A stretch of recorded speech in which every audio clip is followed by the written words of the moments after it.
ನಾನು ಇವತ್ತು ಮಸಾಲ ರೈಸ್ ಮಾಡ್ತಾಯಿದ್ದೀನಿ. 2 ಕ್ಯಾರೆಟ್ ತೊಗೊಂಡಿದ್ದೀನಿ, ಸಣ್ಣಕ್ಕೆ ಹಚ್ಚಿಟ್ಕೊಂಡು ಬೇಯಿಸ್ಕೊಂಡಿದ್ದೀನಿ. ಇದನ್ನು ಬಟಾಣಿ ತೊಗೊಂಡಿದ್ದೀನಿ, ಇದನ್ನು ಚೆನ್ನಾಗಿ ಬೇಯಿಸ್ಕೊಂಡು ಇಟ್ಕೊಂಡಿದ್ದೀನಿ.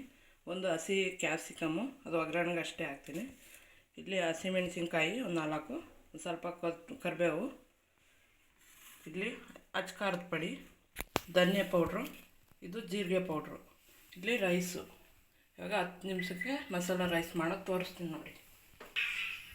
ಗ್ಯಾಸ್ ಹಚ್ಕೊಂಡು ಅದ್ರ ಮೇಲೆ ಬಾಂಡೆ ಇಟ್ಕೊಂಡಿದ್ದೀನಿ. ಬಾಂಡೆ ಕಾಯ್ದಿದ್ದಕ್ಕೆ ಎಣ್ಣೆ ಹಾಕೊತೀನಿ. ಎಣ್ಣೆ ನಿಮ್ಗೆ ಎಷ್ಟು ಬೇಕು ಅಷ್ಟು ಹಾಕೊಳ್ಳಿ. ಎಣ್ಣೆ ಕಾದಿದೆ. ಇವಾಗ ಸಾಸಿವೆ ಹಾಕೊತಾ ಇದ್ದೀನಿ, ಕರ್ಬೇವಿನ ಸೊಪ್ಪು ಹಾಕೊತಾ ಇದ್ದೀನಿ, ಹಸಿಮೆಣಸಿನ್ಕಾಯಿ ಹಾಕೊತಾ ಇದ್ದೀನಿ. ಚೆನ್ನಾಗಿ ಫ್ರೈ ಮಾಡೋಣ. ಅದಕ್ಕೆ ನಾನು ಇವಾಗ ಕ್ಯಾಪ್ಸಿಕಮ್ ಹಾಕೊತಾ ಇದ್ದೀನಿ.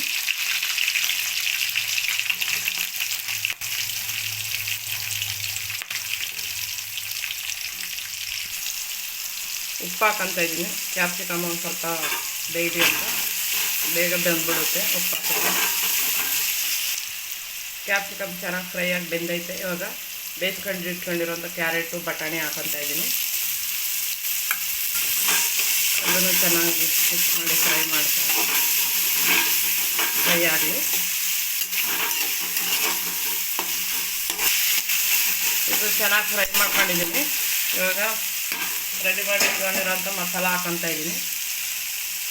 ಧನಿಯಾ ಪೌಡ್ರು, ಖಾರದ ಪೌಡ್ರು, ಜೀರಿಗೆ ಪೌಡ್ರು ಚೆನ್ನಾಗಿ ಮಿಕ್ಸ್ ಮಾಡೋಣ. ಒಂದು ಸ್ವಲ್ಪ ಅರಿಶಿನ ಪುಡಿ ಹಾಕೊತಾ ಇದ್ದೀನಿ. ಅನ್ನಕ್ಕೊಂದು ಸ್ವಲ್ಪ ಹಾಕೊಂಡಿದ್ದೀನಿ, ಅವಾಗ ಒಂದು ಸ್ವಲ್ಪ ಹಾಕ್ಕೊಂಡಿದ್ದೆ. ನೋಡ್ಕೊಂಡು ಹಾಕೊಳ್ಳಿ. ನಾನು ಬೇಕು ಅಂತ ಹಾಕ್ಕೊತಾ ಇದ್ದೀನಿ. ನಿಮ್ಗೆ ಎಷ್ಟು ಬೇಕೋ ಅಷ್ಟು ನೋಡ್ಕೊ ಹಾಕೊಳ್ಳಿ. ಚೆನ್ನಾಗಿ ಮಿಕ್ಸ್ ಮಾಡೋಣ. ಇದಕ್ಕೆ ನಾನು ಅನ್ನ ಹಾಕ್ಕೊತಾ ಇದ್ದೀನಿ.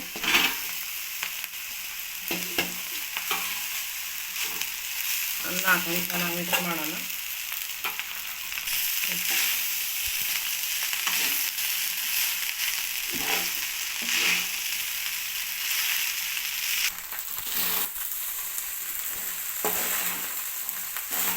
ಇವಾಗ ಸ್ಟವ್ ಆಫ್ ಮಾಡ್ಕೊತಾ ಇದ್ದೀನಿ. ಚೆನ್ನಾಗಿ ಮಿಕ್ಸ್ ಮಾಡ್ತಾ ಇದ್ದೀನಿ.